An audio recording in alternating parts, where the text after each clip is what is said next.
So ingaphumanga neziphumo ebezilindelwe ngabahlali bakumasipala iEnoch Mgijima. Bakholelwa ukuba umphathiswa ojongene nemicimbi yomasipala uGqirha Nkosazana Dlamini Zuma wohlelekile ukukhawulelana nezinyanzeliso zabo.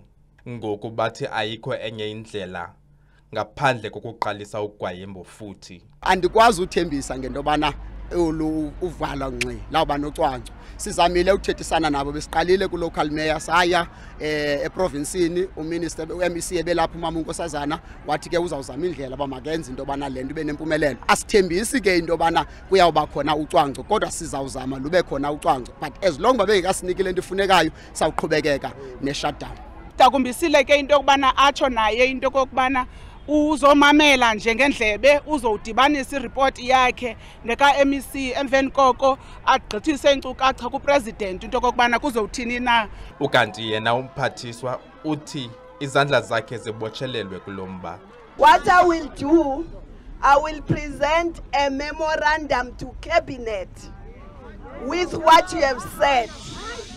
I don't want to lie to you. I don't want to lie to you and say, no, me, Nanje, I can do it myself. That would be lies. I don't have that power alone. I will take what I've been told to cabinet.